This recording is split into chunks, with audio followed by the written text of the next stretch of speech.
Está no ar mais um programa do Núcleo Sindical, aqui do Canal 6, TV Comunitária do Rio. O portal da emissora na internet está aí na sua tela para você assistir a nossa programação quando não estiver em sua casa, no www.tvcomunitariatudojunto.rio.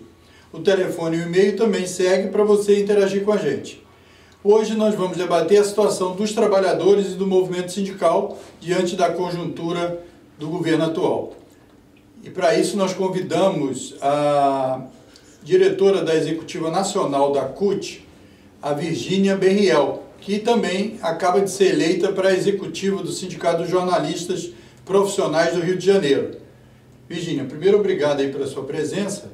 E eu começo querendo saber de você, diante das deformas, das mobilizações do governo contra os trabalhadores, os direitos dos trabalhadores, como é que você sente essa temperatura aí do movimento sindical, a situação dos trabalhadores diante desse quadro?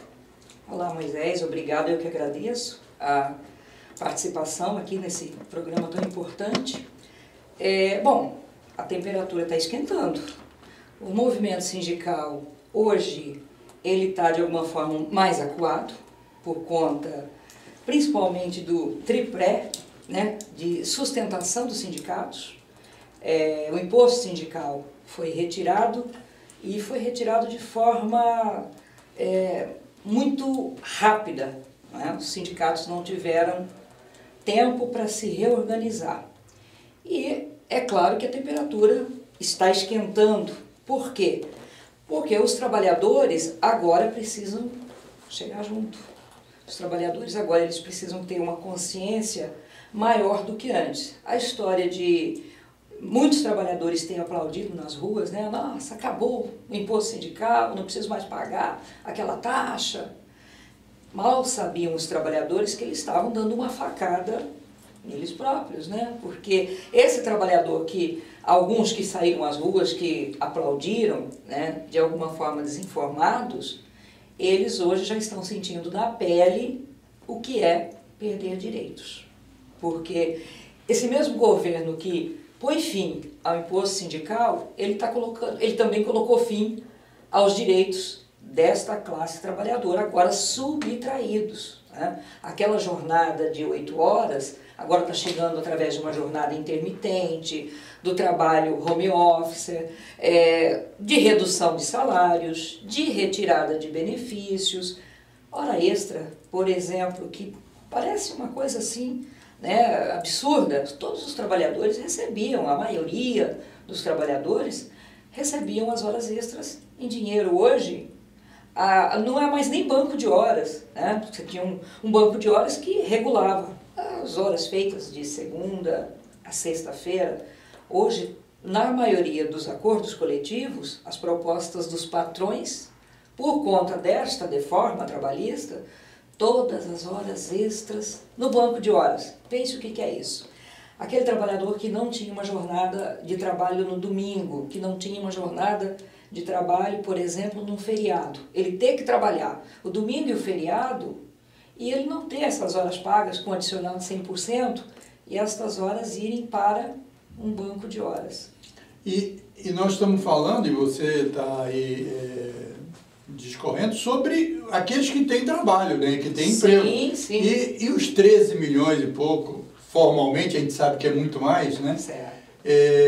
A conjuntura econômica também está muito desfavorável aos trabalhadores. Com certeza. Na verdade, é muito mais que 13 milhões e pouco de desempregados, né?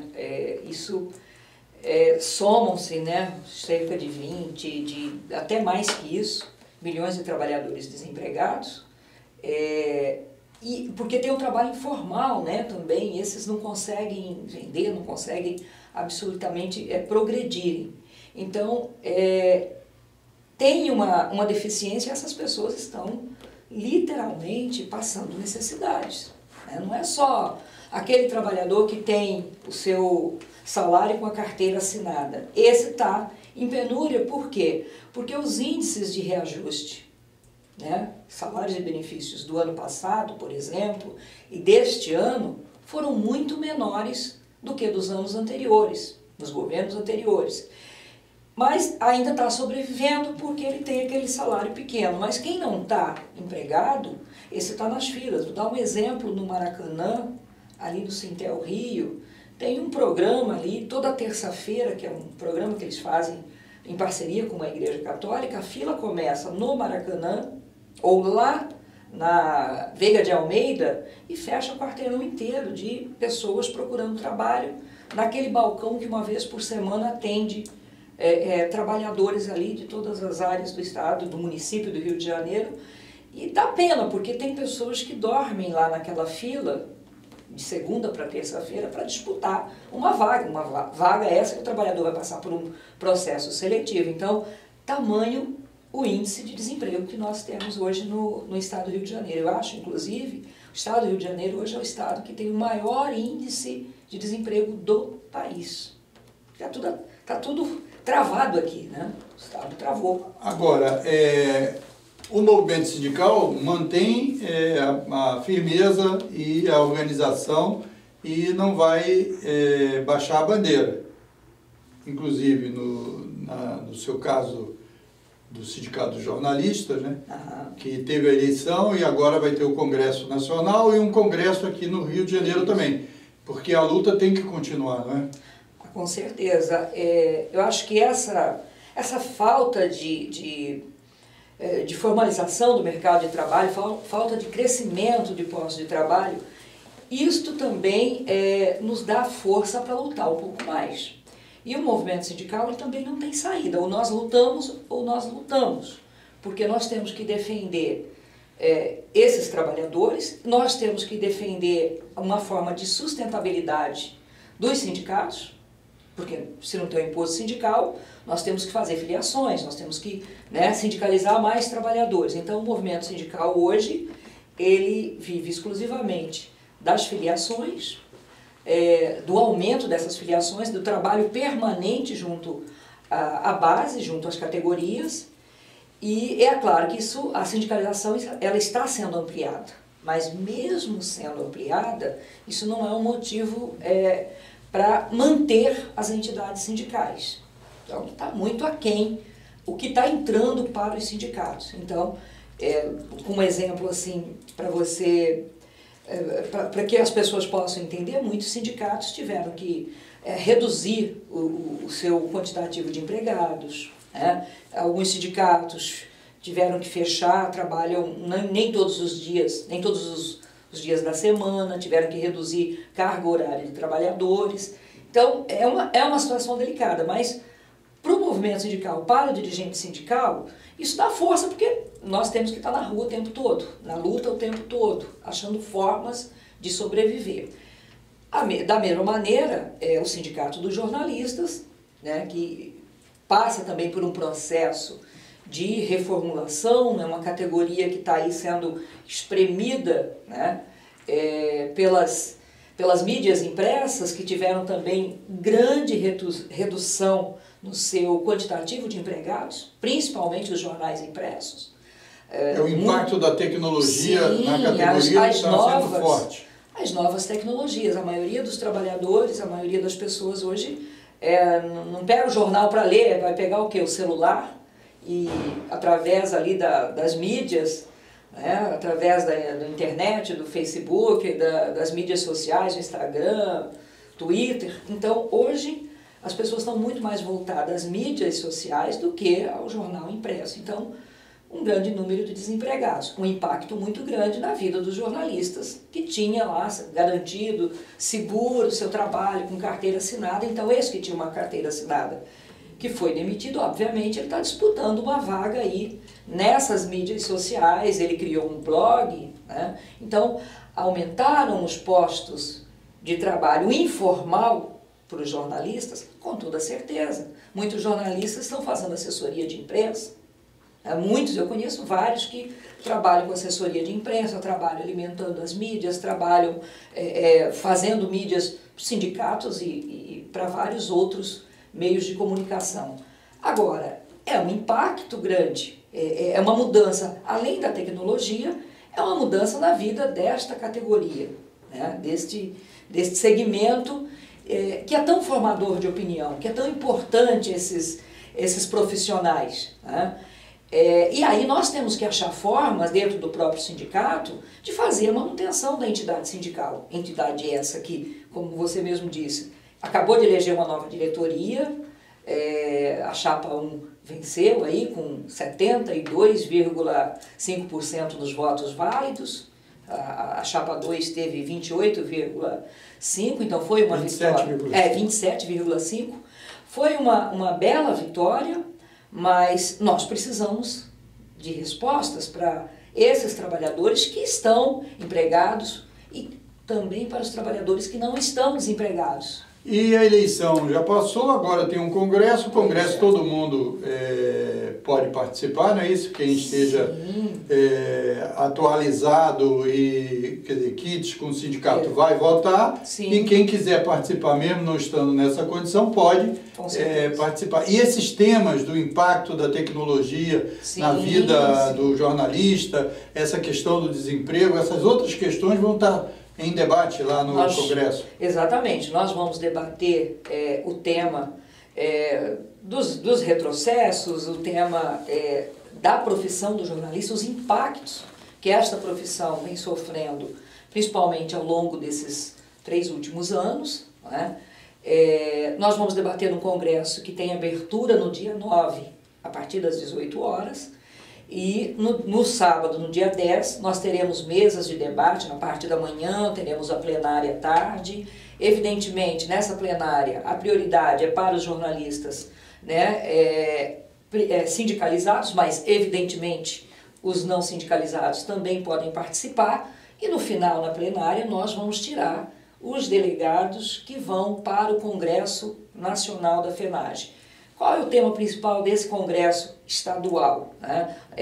Os impactos para a categoria, para os jornalistas, diante dessa conjuntura aí avassaladora, a democracia, né? E, evidentemente, que nós vamos debater isso com afinco para a gente achar soluções. E essas soluções, elas não dependem só dos dirigentes, elas dependem também do próprio jornalista, por isso que a gente precisa da presença do jornalista para interagir, para que eles também digam, olha, está acontecendo isso lá na mídia impressa, está acontecendo isso lá, de repente lá na Globo, lá nas outras emissoras. Então, é importante a participação de todos e todas, e nós vamos buscar soluções juntos. Então, o Congresso, só para ficar claro aí para você que está nos assistindo, dia 9 de agosto. Isto. Hoje nós estamos aqui no dia 30, é o último dia de julho. Isso. E, então, dia 9 de agosto é a abertura, dia 10, durante o dia, são os debates, e vai ser na sede do sindicato. Isso aí, Evaristo da Veiga, número 16, no 17º andar. Abertura oficial, dia 9, às 18 horas. Isso, e esse congresso vai servir de debate, de preparação da delegação do Rio de Janeiro para o Congresso Nacional que acontece em Fortaleza. Exato, e também nós vamos tirar as teses que levaremos para o Congresso, que serão encaminhadas para o Congresso Nacional da FENAGE. E o Congresso Nacional, só dei a informação, dia? De 23 a 24 de agosto, em Fortaleza, no Ceará. E, evidentemente, o Congresso está previsto para ter cerca de 400 delegados. Estes delegados vão ser tirados nos congressos estaduais dos cerca de 31 sindicatos de jornalistas filiados à FENAGE. Isso, para organizar as categorias. Então, para participar do Congresso Nacional, tem que participar do Congresso Estadual. Exatamente. Não é uma coisa avulsa, não é um seminário de qualquer debate. É uma coisa organizada da categoria do jornalista. Muito importante. E aí eu aproveito, já que a gente deu as informações do Congresso, para a gente falar também, primeiro houve eleição também da FENAGE, né? Só para ficar, sim. E foi chapa única, tudo bem? Exato, e inclusive no Congresso Nacional da FENAGE, a própria direção tomará posse. Vai ter a posse nacional. Vai ter a posse da FENAGE. A presidente é a mesma, né? A presidenta foi reeleita, foi para o seu segundo mandato, a Maria José, a Zequinha, conhecida carinhosamente por Zequinha. Zequinha. Ela é do estado de Goiás, né? Ela é do estado de Goiás, uma militante fervorosa. E ela esteve aqui no Rio, inclusive, durante a campanha. Exato, esteve no Rio de Janeiro, visitou a a mídia aí, né, algumas emissoras de TV conosco e jornais, né, foi super importante a vinda da companheira Zequinha aqui ao Rio de Janeiro, nos ajudou nesse processo de campanha e, evidentemente, foi eleita, toda a diretoria vai ser empossada, provavelmente, no último dia, que é o dia 24. Isso, agora a posse no Rio de Janeiro vai ser no dia 30, é diferente, né? A posse oficial aqui do Sindicato dos Jornalistas do município de Rio de Janeiro, a posse oficial política e também, é claro, com alguma diversão depois, vai ser no dia 30 de agosto, na sede também do sindicato, na Evaristo da Veiga, número 16, no 17º andar. Então você já está informado de tudo. Agora vamos discutir um pouco mais de política aqui. Eu queria aproveitar, Virgínia, para a gente falar ainda de dois temas antes do nosso encerramento. Certo. Um deles é que você é dirigente nacional da CUT. Então, os trabalhadores fizeram uma luta contra a reforma da Previdência. Essa luta prossegue porque foi votada em primeiro turno, ainda terá o segundo turno na Câmara dos Deputados e depois ainda vai para o Senado. É claro que houve uma votação lá que aprovou as medidas com mudanças lá no destaque. Agora, existe um movimento também sendo organizado de protesto, greves, etc. Você podia falar um pouquinho sobre isso e por último, a gente quer discutir a questão da liberdade de expressão, do Greenhold, etc. Mas depois, fala primeiro dessa questão do movimento contra a reforma da Previdência. O que está sendo planejado aí? Não tem uma data aí que está... Tem. Bom, o movimento sindical, como nós fizemos, da mesma forma que nós lutamos contra a reforma trabalhista, né, e que nós tivemos paralisação, nós tivemos aquela greve lá de 28 de abril, aquela luta toda, nós também fizemos as nossas manifestações agora e teremos um dia de luta que está por vir, que é 13 de agosto. Esta é a data de luta da educação e também contra a reforma da Previdência. Se você me perguntar, nós temos condições de barrar a reforma da Previdência? Nós temos condições, sim, de barrar. Reforma não, é a reforma da Previdência porque ela vai espremer a categoria, ela vai espremer os trabalhadores, né? Mesmo os que já estão aposentados, se acham que não vão perder muito. Por quê? Porque os impactos, eles vão para quem vai se aposentar e para quem já está aposentado, porque interfere o índice de reajuste, né? Para os aposentados, ele pode ser congelado, ele pode ficar congelado, ele não precisa ser reajustado pela inflação acumulada do ano.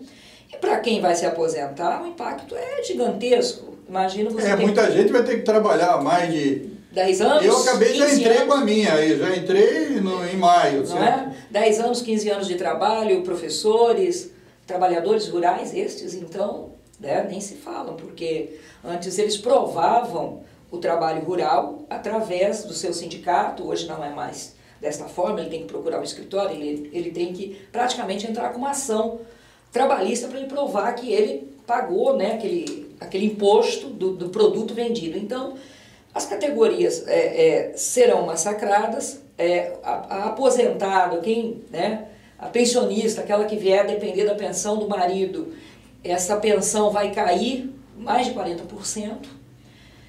E vão criar um sistema aí que o pessoal recebe no mínimo um salário mínimo. Eles estão trabalhando que a assistência, eles querem botar até 400 reais. Até 400 reais, que é para o BPC. Então isso vai tornar impraticável a vida de muitos aposentados. E muitas outras questões da Previdência que são horríveis aí. Sim, até a aposentadoria, para quem tem a periculosidade, esse vai ter impacto também muito maior, né? É uma destruição de direitos, então tem que lutar. Sim, dia 13, vamos lutar, vamos para a rua, todas, vamos às ruas, vamos tomar as ruas deste país, porque a única forma de barrarmos esta reforma é nas ruas, não existe outra maneira. E aqui a TV comunitária para divulgar os movimentos sociais, populares, sindicais, de luta da cidadania. Então, você já está convocado. Agora, eu queria falar, Virgínia, sobre esse aspecto que você levantou, que tem pessoas que ficam preocupadas, será que vai dar para ganhar ou não vai dar? Olha, a questão não é essa, certo? Porque é o seguinte, ou a gente luta, ou a gente luta. Não tem Aí saída. o que vai fazer? Nós vamos para a praia? Devemos ir também. Agora, dirigente sindical, dirigente de organização que se dispõe a lutar, tem que lutar. Se vai ganhar ou não, depende da nossa mobilização. Se no dia 13 fizer uma grande mobilização, isso vai ter impacto. Nós já sabemos que já teve, na época do Temer, se lembra? Ele propôs uma reforma da Previdência e depois deu uma desculpa, interviu no Rio de Janeiro, né, para dar uma desculpa e tal, porque ele não conseguiu. Agora se conseguiu no primeiro turno, mas como disse vários especialistas e tal, tem a parte do Senado, que nós temos que... O Senado é menos gente, são 81 senadores. Então, a pressão sobre 81 é muito mais fácil ser feita do que de 513. Com certeza. Certo? Então, é lutar. Eu me lembro de um ditado que dizia o seguinte: nós morremos de pé, mas não vivemos de joelho. Então, a luta é o caminho e é o único caminho possível. Virgínia, fale agora, você e eu também, nós estivemos lá, a TV cobriu o evento lá na BI, que aconteceu ontem, no dia 30 de julho, certo? De solidariedade ao pessoal do The Intercept Brasil, certo, e ao editor e fundador, que é o Greenwald, certo? Isso levantou e chamou atenção para um aspecto importante, que é a violência contra o jornalista, né? Seja violência física mesmo, como já teve mortes de jornalistas e tal, e há um relatório anual da FENAGE, como essa pressão especificamente sobre o The Intercept Brasil, devido ao trabalho jornalístico que ele vem. Qual foi a sua sensação participando desse evento? Você esteve inclusive na coletiva lá junto com a TV comunitária. Fale aí pra gente desse aspecto aí da luta do jornalista. Bem, o ato em solidariedade ao Glenn, acho que foi um ato extremamente potente, que teve resultados. Basta verificarmos as principais manchetes e editoriais dos jornais impressos de hoje. É claro que o que está acontecendo é degradante, é vergonhoso, porque o que o Glenn está sofrendo é em função da Lava Jato, do que o Intercept revelou, dessa história suja da Lava Jato, do Sérgio Moro, esse juiz que, né, um juiz dúbio, é um processo. A Lava Jato foi criada, pelo menos a meu ver, mas acho que hoje muitos de nós já percebemos, até da própria direita que está aí, já percebeu que tem falhas neste processo.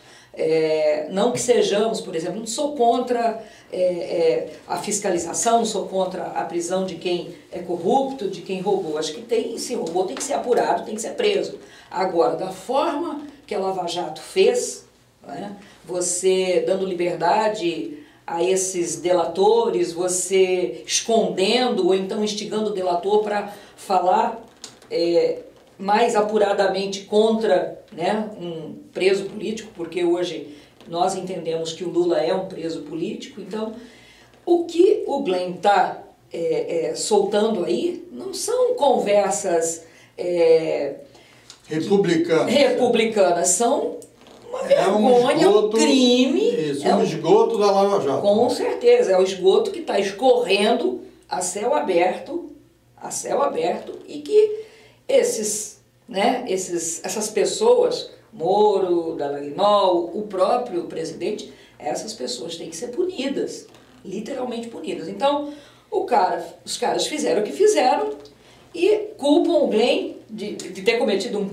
crime, divulgando. Exatamente, o jornalista, exatamente, o jornalista não cometeu nenhum crime, porque independente se o material que chegou a ele veio de alguma atitude ilícita, fonte, né? Certo? Ele, diante de um material que tem interesse público, qualquer jornalista, isso está inclusive, Beth Costa falou isso lá no ar, isso está no Código de Ética dos jornalistas. Isso está no Código de Ética dos jornalistas, e o bom jornalista, ele é obrigado por lei, é igual ao médico. Se o médico não atender o paciente, ele vai morrer. Se o jornalista não fizer essa divulgação, ele está cometendo... E mesmo que seja um assaltante, sim, o médico sim, tem que atender, né? É aquela história, eu não posso atirar no cara que roubou ou matou, porque senão, né, eu estou cometendo um crime. A mesma coisa é o jornalista, ele tem que divulgar, ele apurou, ele verificou o grau de necessidade dessa informação para a população, ele tem que divulgar sim, pelo que ele assina lá, pelo código de ética dos jornalistas. Então, o que o Glenn está fazendo não é crime, muito pelo contrário. E a Constituição garante o sigilo da fonte, está tudo dentro da legalidade, e como você destacou, os editoriais de vários jornais e tal, que antes estavam até fazendo muitas loas em cima da Lava Jato, estão reconhecendo que o jornalista não cometeu nenhum crime. Agora, Virgínia, nós estamos encerrando aqui e eu queria te dar aí 1 minuto para você se dirigir aos jornalistas do Rio de Janeiro, chamando-os para o Congresso. Bom, todos os jornalistas da nossa mídia impressa, a mídia televisiva, das redes sociais, dos blogs, todos e todas estão convidados a participarem do nosso Congresso Estadual do Sindicato dos Jornalistas do município do Rio de Janeiro. A abertura do nosso congresso é no dia 9 de agosto, às 18 horas, e no sábado, no dia 10, nós teremos mesa de debate na parte da manhã, mesa plenária na parte da tarde. Vamos debater os nossos problemas, vamos achar soluções para os problemas, para as nossas... os nossos enfrentamentos aí, dessa nossa profissão que está tão espremida, que é tão, que sofre tanta violência, essa violência absurda que o Glenn está sofrendo. Vamos impedir isso, vamos lutar pela liberdade de imprensa, vamos lutar pelo direito da livre expressão e do jornalismo de verdade. É isso. Isso, e dá aí o endereço, repete aí. Rua Evaristo da Veiga, número 16, 17º andar. Contamos com a presença de todos e todas. Virgínia, muito obrigado pela sua presença aqui no programa do Núcleo Sindical aqui da TV Comunitária. A TV Comunitária participam várias entidades e pessoas voltadas para a abertura de um espaço para aqueles que não têm mídia. E obrigado pela sua paciência e a sua audiência. Eu que agradeço. Deixo aí na tela o nosso site www.tvcomunitariatudojunto.rio, onde você pode acompanhar do mesmo jeito que se você estivesse no seu sofá vendo o canal 6 da NET. É ao vivo e imediatamente por streaming. E também o nosso telefone e e-mail está aí na tela para você escrever para a gente que tal. O que você achou da Virgínia? Certo? Dá a sua opinião, que nós vamos trabalhar aqui para manter cada vez mais a TV comunitária num alto nível de debate e de diversidade. Obrigado e até um próximo núcleo sindical, aqui do Canal 6, TV Comunitária do Rio.